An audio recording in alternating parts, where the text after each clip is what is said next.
오늘은 누가복음 17장의 3절과 4절을 함께 살펴보겠습니다. 3절, 4절, 2절을 함께 읽겠습니다. 너희는 스스로 조심하라. 만일 네 형제가 죄를 범하거든 경계하고 회개하거든 용서하라. 만일 하루 7번이라도 네게 죄를 얻고 7번 네게 돌아와 내가 회개하노라 하거든 너는 용서하라 하시라. 성경은 구원의 복음이 계시된 책입니다. 구원에 관련된 매우 중요한 낱말들이 있습니다. 언약, 구속, 은혜, 믿음, 회개, 용서 등입니다. 이 용어들은 분리될 수 없는 관련성을 가지고 있습니다. 구원의 복음에 관하여 온전하게 설명하려고 하면 이 낱말들 중에 어떤 낱말에서 시작하든 나머지 낱말들에 관련된 말을 하게 됩니다. 우리의 삶에 있어서 사물에 대한 무지와 오해는 여러 가지 해악을 초래합니다. 그 중에서 구원의 복음에 대한 무지와 오해는 다른 것으로는 비교할 수 없는 최악의 결국에 이르게 합니다.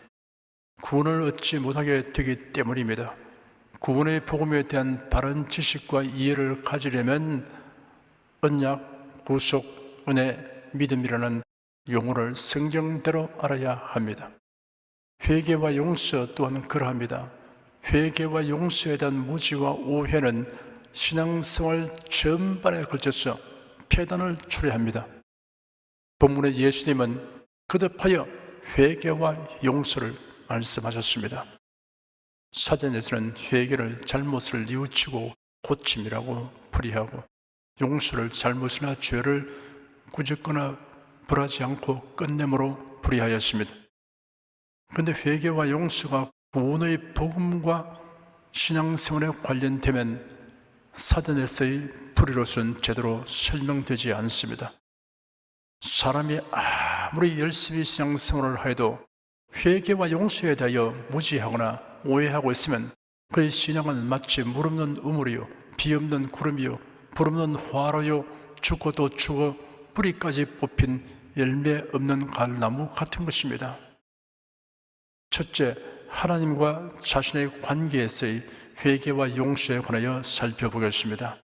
회개는 구원을 얻는 데 필수적인 요소입니다. 누구든지 회개하지 않고는 구원을 얻지 못합니다. 예수님은 자신이 이 세상에 오신 목적에 대하여 말씀하시기를 건강한 자에게는 어머니 쓸데없고 병든 자에게라야 쓸데나니 내가 의인을 부르러 온 것이 아니요 죄인을 불러 회개시키러 왔노라 하였습니다. 예수님은 공생애를 시작하면서 전파하시기를 때가 찼고 하나님의 나라가 가까워왔으니 회개하고 복음을 믿으라 하였습니다. 부활하신 예수께서 성천하신 후 예수님의 분부대로 제자들이 예루살렘의 한 집에 모여 성령 강림을 기다리며 간절히 기도하였습니다. 120명쯤 되었습니다. 열흘째 되는 날, 곧 오순절에 그들이 성령의 충만함을 받았습니다. 그들이 모두 성령님이 말하게 하심을 따라 다른 방언으로 말하기를 시작하였습니다. 오순절 절기를 지키려고 원근 각지에서 온 사람들이 그 소리를 듣고 모여들었습니다. 베드로가 군중을 향하여 그들이 듣고 보는 현상이 성경에 예언된 것이라고 하면서 예수님의 죽음과 부활에 대하여 힘있게 설교하였습니다. 그 말을 들은 군중들이 마음에 찔려 베드로와 다른 사도를 향하여 형제들아 우리가 어찌할꼬? 라고 질문했습니다. 베드로가 그들에게 대답하기를 회개하라. 그리고 너희가 각각 예수 그리스도의 이름으로 세례를 받고 죄사함을 받으라 하였습니다. 그 말을 받아들이는 사람들이 세례를 받았는데 3,000명이나 되었습니다. 여러 날 후 베드로와 요한이 성전 미문 앞에 앉아 구걸하는 안전병기를 예수 그리스도의 이름으로 일으켰습니다. 이 일로 인하여 사람들이 베드로와 요한에게로 몰려왔습니다. 베드로가 그들을 향하여 예수님의 죽음과 부활에 대하여 설교하였습니다. 그리고 그들에게 너희가 회개하고 돌이켜 너희 죄 없음을 받으라 하니 그 말씀을 들은 자들 가운데 많은 사람들이 믿었는데 남자의 수가 5,000명쯤 되었습니다. 예수는 회개하라고 선포하셨습니다. 사도를 또 회개하라고 외쳤습니다. 회개는 죄사함을 얻고 구원을 얻기 위해 반드시 해야 할 일입니다. 그러므로 회개의 성경적 뜻을 아는 것이 매우 중요합니다. 회개란 잘못을 시인하고 인정하는 회의가 아닙니다. 성찰과 반성이 아닙니다. 후회하고 괴로워하며 눈물을 흘리는 것이 아닙니다. 자신의 행위를 반성하고 고쳐 나가는 것은 자기 수양에 반드시 필요한 일이지만 수양과 회개는 다릅니다. 수양하기 위하여 열심히 교회에 다녀도 회개하지 않으면 구원을 얻지 못합니다. 하나님으로부터 죄 용서를 받게 되고 구원을 얻게 하는 회개란 무엇인가를 알려면 성경을 상고해야 합니다. 회개와 용서를 알게 하여 주는 비유와 실제적 사건들이 성경 여러 곳에 기록되어 있습니다. 그 중에서 흉악한 강도가 회개하여 즉시 구원을 얻게 되는 장면이 자세히 묘사되어 있는 사건을 살펴보겠습니다. 예수께서 십자가에 못 박히셨을 때 그 좌우에도 십자가가 세워졌습니다. 그곳에는 흉악한 강도들이 달렸습니다. 하나는 예수님의 오른쪽에, 하나는 왼쪽에 못 박혀 매달렸습니다. 그 중에 한 강도는 예수를 모독하여 말하기를 당신은 그리스도가 아니요 그러니 당신과 우리를 구원하시오 하였습니다. 그러나 다른 한 강도는 예수님의 모습과 행동을 유심히 지켜보고는 성경에 예언된 메시아라는 것을 알게 되었습니다. 그는 그의 동료를 꾸짖으며 말했습니다. 네가 동일한 처벌을 받고 있으면서도 하나님을 두려워하지 않느냐? 우리는 우리의 행한 일에 합당한 벌을 받는 것이 당연하지만 이분은 아무것도 잘못한 것이 없다 하였습니다. 그리고는 예수님을 향하여 예수님, 주께서 주님의 나라에 들어갔을 때 저를 기억하여 주십시오 라고 간청했습니다. 예수께서 대답하시기를 내가 진실로 네게 말하니 오늘 네가 나와 함께 낙원에 있을 것이다 하였습니다.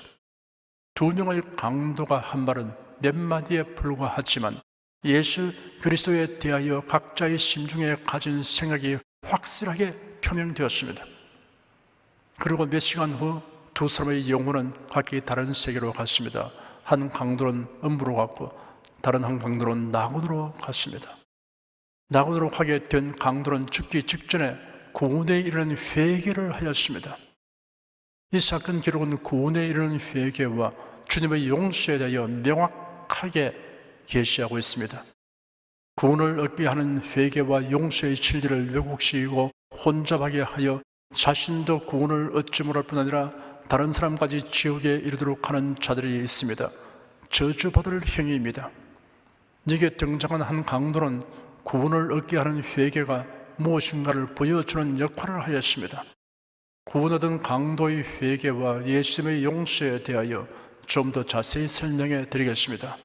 그 강도가 동료 강도를 향해 너는 동일한 처벌을 받고 있으면서도 하나님을 두려워하지 않느냐라고 꾸짖은 것은 지금 자신은 하나님을 두려워하고 있다는 사실을 말해줍니다. 그런 십자가에 못 박히는 형벌을 받는 상황에 처하여 하나님을 두려워하는 마음을 갖게 되었으니 불행 중 다행이었습니다. 공의로 심판하시는 하나님을 두려워하는 마음이 있어야 회개하게 됩니다. 하나님을 두려워하게 된 강도는 자신이 죄인이라는 것을 시인하고 자백했습니다. 그런 다른 강도에게 너는 동일한 처벌을 받고 있으면서도 하나님을 두려워하지 않느냐? 우리는 우리가 행한 일에 합당한 벌을 받는 것이 당연하다고 말했습니다. 자신이 죄인이라는 것을 아는 것만으로는 구원을 얻지 못합니다. 공의로 심판하시는 하나님을 두려워하는 것과 자신이 추악한 죄인인 것을 깨닫고 시인하는 것만으로는 충분치 않습니다. 이로 인하여 마음 아파하고 슬퍼하며 탄식할지라도 이러한 것이 구원 얻게 하는 회개는 아닙니다. 예수 그리스도를 알기 전까지는 완전한 회개에 이를 수 없습니다. 자신이 죄인인 것을 시인한 그 강도는 또 다른 놀라운 사실을 깨닫게 되었습니다. 자신과 그의 동료가 형벌을 받는 것은 당연하지만 예수님은 죄가 없는데도 자기들처럼 형벌을 받고 있다는 것을 깨달았습니다. 그런 예수님이 그들과 같이 십자가에 달려서나 그들처럼 죄를 지은 것이 아니라는 사실을 알았습니다. 그런 예수님을 완전하게 의로우신 분이라고 깨달았습니다. 다른 모든 사람이 비방하고 조롱하는 와중에서 그는 소리내어 말했습니다. 이분은 아무것도 잘못한 것이 없다. 예수님을 의로운 분으로 알게 된 강도는 예수는 만왕의 왕이시고 만주의 주이시며 천국의 주인이시다라는 것도 깨달았습니다. 그런 예수님을 향하여 예수님, 주께서 주님의 나라에 들어갔을 때 저를 기억하여 주십시오 라고 간구했습니다. 그런 예수님의 머리 위에 있는 명패에 적힌 글을 보았을 것입니다. 빌라도는 조롱삼아 나사렛 예수 유대인의 왕이라는 글을 써놓게 하였지만 그런 거기에 쓰인 글이 예수님에게 합당한 것이라고 믿었습니다. 그런 나사렛 예수 유대인의 왕이라고 쓰여 있는 것 이상으로 예수님을 알았습니다. 예수님은 유대인의 왕일 뿐 아니라 만왕의 왕, 만주의 주가 되시며 천국의 주인이 되신다고 알았습니다. 이 강도가 십자가에 못 박힌 예수님에 대하여 불과 몇 시간 동안에 겉으로 온전하게 알게 된 것은 하늘에 계신 아버지 하나님께서 알게 하여 주셨다라고 설명할 길밖에 없습니다. 예수께서 베드로에게 너는 나를 누구라 하느냐라고 질문하신 적이 있습니다. 베드로가 대답하기를 주님은 그리스도시요 살아계신 하나님의 아들이십니다 라고 대답하였습니다. 그러자 예수께서 이를 네게 알게 한 일은 혈육이 아니요 하늘에 계신 내 아버지시니라 라고 말씀하셨습니다. 구원의 진리를 가르쳐 주어도 깨닫지 못하는 사람들이 부지기수입니다. 저와 여러분이 자신이 죄인이며 예수님을 구세주와 하나님 나라의 주인으로 알게 된 것 역시 하늘에 계신 아버지 하나님께서 알게 하여 주셨기 때문입니다. 그 강도는 예수님에게 예수님 주께서 주님의 나라에 들어갔을 때 저를 기억하여 주십시오 라고 간청하였습니다. 그는 흉악한 강도였지만 감히 주님의 긍휼과 용납하심을 간구하였습니다. 그리고 예수님에게 그의 영혼과 앞날을 내어 맡겼습니다. 그는 의로우시며 천국의 주인이신 예수님에게 자기를 기억하여 주기를 요구하였습니다. 주님께 기억하여 달라는 것은 주님의 나라에서 살게 하여 달라는 뜻입니다. 구원을 얻으려면 하나님을 두려워하고 자신이 죄인인 것을 시인하고 예수님이 그리스도가 되심을 알고 천국의 주권자이신 예수 그리스도에게 자신을 내어 맡겨야 합니다. 이것이 곧 구원을 얻게 하는 회개입니다. 예수님은 회개한 강도에게 대답하시기를 내가 진실로 네게 말하니 오늘 네가 나와 함께 낙원에 있을 것이다 하였습니다. 이 말씀은 죄의 용서와 아울러 그에게 하늘 문을 열어주었습니다. 예수님과 그 강도는 오전 9시경에 못 박혔습니다. 그러므로 이러한 대화는 12시 전후에 있었습니다. 그리고 예수님은 오후 3시경에 죽으셨습니다. 회개한 그 강도는 그날이 지나기 전에 낙원에 들어갔습니다. 예수님은 그 사람에게 며칠 더 기다려 보라, 심사숙고한 후에 알려주겠다라고 말씀하지 않았습니다. 오늘! 이라고 말씀하셨습니다.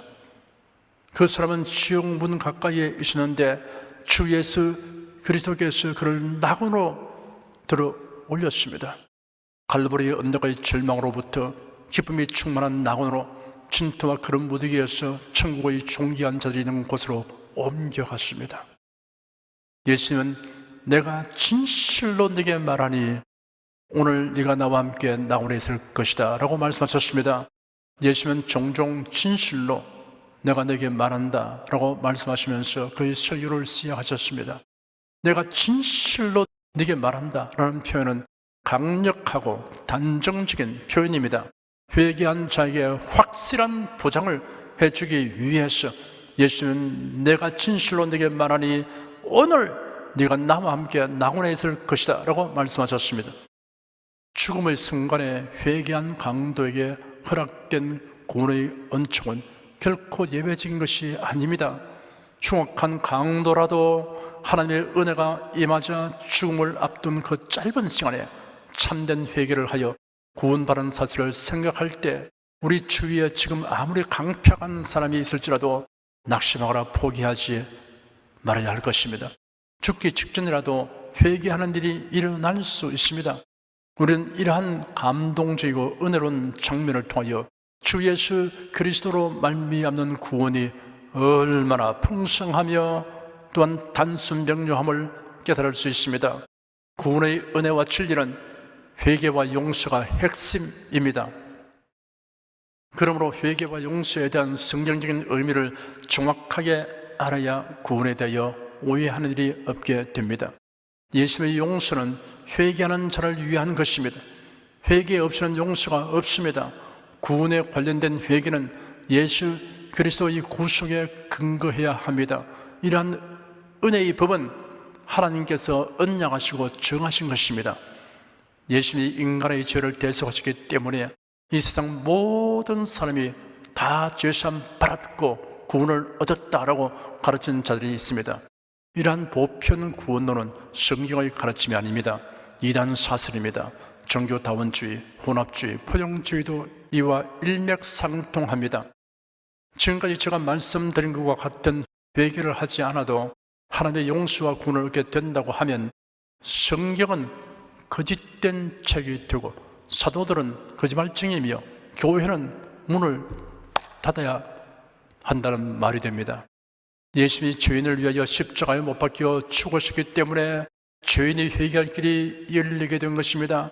자신이 절망적인 죄인인 것을 인정하고 예수 그리스도만이 구세주이심을 믿는 것이 구원을 얻게 하는 회개입니다. 둘째, 다른 사람과 자신의 관계에서의 회개와 용서에 관하여 살펴보겠습니다. 너희는 스스로 조심하라. 만일 네 형제가 죄를 범하거든 경계하고 회개하거든 용서하라. 만일 하루 7번이라도 네게 죄를 얻고 7번 네게 돌아와 내가 회개하노라 하거든 너는 용서하라 하시니라 라는 본문은 예수님이 하신 말씀입니다.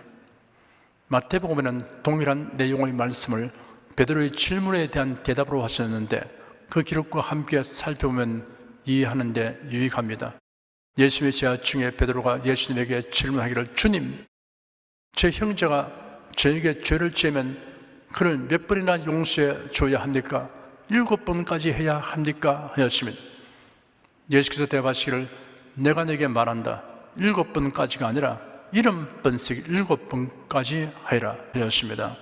본문에는 만일 하루 7번이라도 네게 죄를 얻고 7번 네게 돌아와 내가 회개하노라 하거든 너는 용서하라 하였습니다. 유대인 랍비들은 자신에게 잘못을 저지른 자에게 대하여 3번 용서해 주는 것을 대단한 관용으로 평가하였으며 이를 실천하도록 가르쳤습니다. 그런데 베드로는 이보다 배를 넘는 7번 용서를 말씀드리면 주님께로부터 칭찬을 받을 것이라는 예상을 했을 것입니다. 그런데 베드로의 예상과는 달리 예수님은 7번뿐 아니라 70번씩 7번이라도 용서하라고 하셨습니다. 70번의 7번을 70 곱하기 7로 계산하여 490번이라고 보는 견해와 70 더하기 7로 계산하여 77번으로 보는 견해가 있습니다. 어떤 견해이든 그 의미에 있어서는 차이가 없습니다. 예수님의 말씀은 숫자로 한정하지 말고 용서하라는 뜻입니다. 자복하고 회개하면 무제한으로 용서해 주어야 합니다. 용서하는 것은 신앙적 결단과 용기입니다. 만일 하나님께서 우리에게 7번만 용서하신다면 구원받을 사람이 하나도 없을 것입니다. 예수님은 용서와 관련하여 이런 이야기를 하셨습니다. 임금에게 1만 달란트 빚을 탕감받은 종이 자신에게 100데나리온 빚진 동료를 가혹하게 다룬 이야기입니다. 한 달란트는 6,000데나리온입니다. 한 데나리온은 당시 성인 남자의 하루 품삯입니다. 달란트와 데나리온의 가치는 6,000대 1입니다. 그러니 1만 달란트는 6천만 데나리온입니다. 1만 달란트 대 100데나리온은 60만 대 1입니다.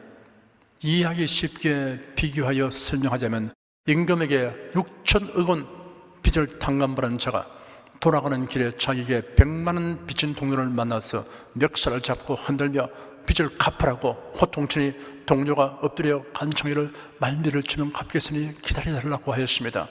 그런데도 인정사정 없이 감옥에 가두었습니다. 이를 본 다른 동료가 그 사실을 임금에게 고발하였더니 임금이 그자를 불러들여서 악한 종아, 네가 나에게 간청하기에 나는 네게 빚을 다 면제하여 주었다. 그러면 내가 너에게 자비를 베푼 것 같이 너도 네 동료에게 자비를 베풀어야 하지 않느냐 하고 감옥에 가두었습니다. 천국에서 살게 될 사람은 용서할 줄 아는 사람이 되어야 합니다. 자신이 그리스도 안에서 하나님께 용서받은 것을 생각하면 용서 못할 일이 없습니다. 이 말씀을 적용함에 있어서 오해하지 말아야 합니다. 악한 자의 악행을 수수방관하는 것은 용서가 아닙니다. 그런 악행을 하지 못하도록 적절한 대처를 해야 합니다. 교인이 교회에 해를 입히는 일을 하는 경우에 적용해야 하는 지침이 마태복음 18장에 기록되어 있습니다. 예수님이 하신 말씀입니다. 네 형제가 죄를 범하거든 가서 너와 그 사람과만 상대하여 권고하라. 만일 들으면 네가 네 형제를 얻은 것이요 만일 듣지 않거든 한두 사람을 데리고 가서 두세 정인의 입으로 말마다 정참게 하라.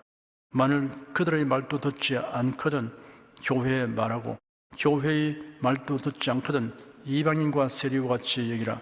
진실로 너에게 이르노니 무엇이든지 너희가 땅에서 매면 하늘에서 매일 것이요 무엇이든지 땅에서 풀면 하늘에서 풀리리라. 교회는 교회를 해치는 자를 징계할 책임이 있습니다. 개인적 권고를 듣지 않으면 두세 증인들의 입으로 모든 말이 확정되도록 해야 합니다. 그들의 말도 듣지 않으면 교회의 결정을 통고하고 제명 출교시켜야 합니다. 이러한 절차를 따른 교회의 결정을 하나님께서 인정하신다고 하였습니다. 다른 사람으로부터 부당하고 억울한 일을 당했을 경우에 적용해야 할 지침이 오늘 본문에 명확하게 기록되어 있습니다. 예수님이 친히 하신 말씀입니다. 너희는 스스로 조심하라. 만일 내 형제가 죄를 범하거든 경계하고 회개하거든 용서하라.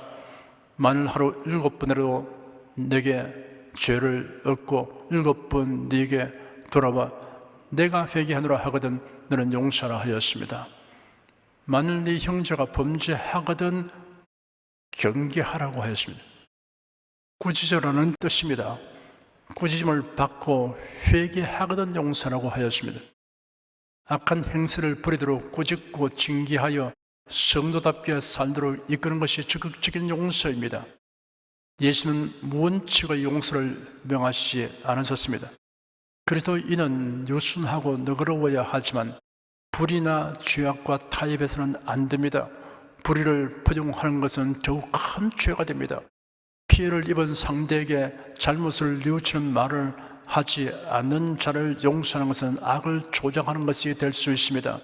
하나님과의 관계에서 회개와 용서는 전적으로 예수 그리스도의 대속으로 말미암은 것입니다. 그런데 인간관계에서의 용서는 가해자가 피해자에게 자기 잘못을 시인하고 용서를 구해야 하고 피해자는 용서를 구원한 자를 너그럽게 용서해야 합니다.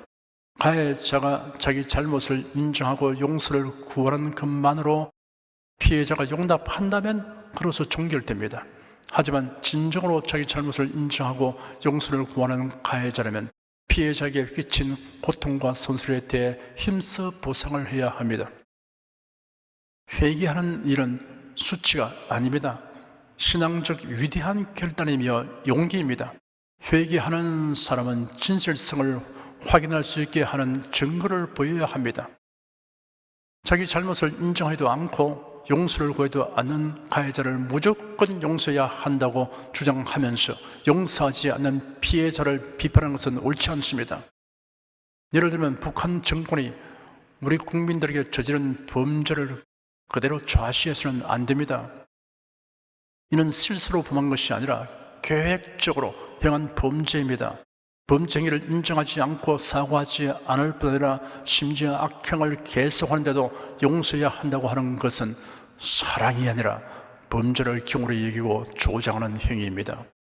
회개 없는 용서는 하나님 나라의 법이 아닙니다. 예수님의 사랑과 대속의 은혜는 회개하는 사람에게만 해당됩니다. 그리고 이 생에 사는 동안에만 회개할 기회가 주어집니다. 끝내 회개하지 않는 자는 지옥 형벌을 받게 됩니다. 인간관계에서도 회개할 기회나 용서할 기회를 놓치면 후회해도 소용없는 때가 다가오게 됩니다.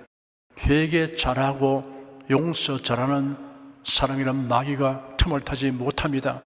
하나님께 회개하여 용서를 바른 사람은 용서받은 기쁨과 천국 소망을 가지고 살아갑니다. 그리고 하나님의 자녀답지 못하게 행하면 마음이 편하지 않습니다. 하나님께 잘못을 아뢰고 주님을 기쁘시게 하려고 애쓰며 성령님의 도움을 구하게 됩니다. 대인관계에서도 성경대로의 회개와 용서하기를 주저하지 않고 실천하는 사람은 마음이 편안하게 됩니다. 이는 회개하는 사람과 용서하는 사람에게 주시는 하나님의 선물입니다. 회개와 용서에 대하여 성경대로의 지식과 이해를 갖지 못하면 무지나 오해를 면할 수 없습니다. 이러한 무지와 오해는 영혼에 치명적입니다. 사탄은 사람들의 회개와 용서에 대하여 성경대로 알고 적용하는 것을 막기 위하여 온갖 이단 사설을 퍼뜨립니다. 아직 구원을 얻지 못한 분은 하나님에게 성경대로 회개하여 용서받고 구원 얻은 성도가 되십시오. 예수의 대속의 은혜로 말미암는 용서는 회개하는 자에게 예외 없이 베풀어집니다. 십자가에 못 박혀 처형당하는 강도까지도 회개하니 예수께서 용서하시고 구원 얻게 하셨습니다. 성도 여러분은 대인관계에서도 성경대로 회개하기와 용서하기를 적극적으로 행하여 마음의 평안을 얻고 하나님을 기쁘시게 하기를 축원합니다. 기도하겠습니다. 구원의 복음에는 회개와 용서가 전제되어 있으며 회개와 용서는 예수 그리스도의 대속의 은혜로 말미암는다는 진리를 계시하여 주신 하나님께 감사드립니다. 또한 사회생활에서의 인간관계에도 회개와 용서는 필수적인 것이므로 항상 그리스도 안에서 주의 말씀에 합당하게 회개와 용서를 적용하고 실천하도록 성령께서 인도하여 주시옵소서. 주 예수 그리스도 이름으로 기도드립니다. 아멘. 찬송가 352장을 부르십니다.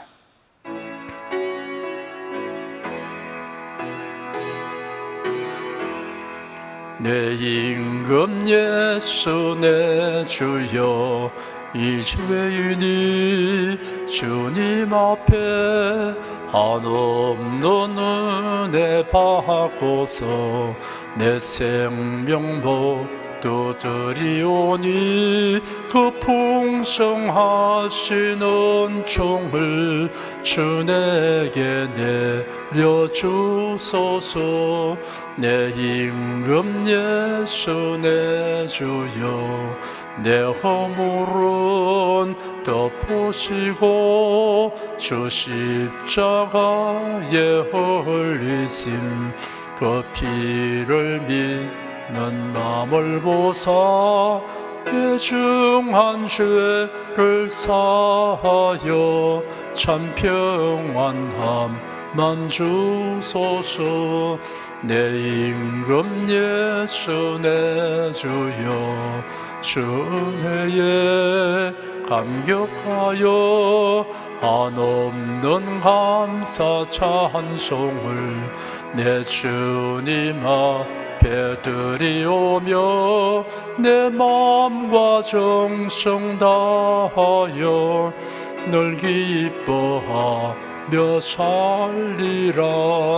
내 임금 예수 내 주여 이 마음과 이 천한 몸 그 법의 피로 값주고 주 친히 사신 몸이오니 나 이제 사나 죽으나 주 뜻만 살리라.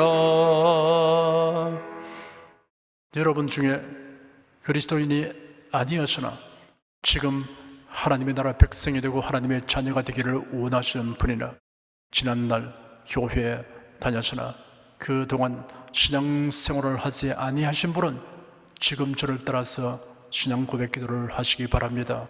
성도 여러분은 자신의 신앙을 견고히 하기 위해서 따라서 함께 기도하십시오. 하나님 아버지, 저를 불러주니 감사합니다. 예수께서 십자가에 못 박혀 죽으시고 죽음에서 부활하심으로 저희 모든 죄를 사하여 주시고 저를 구원해 주니 감사합니다.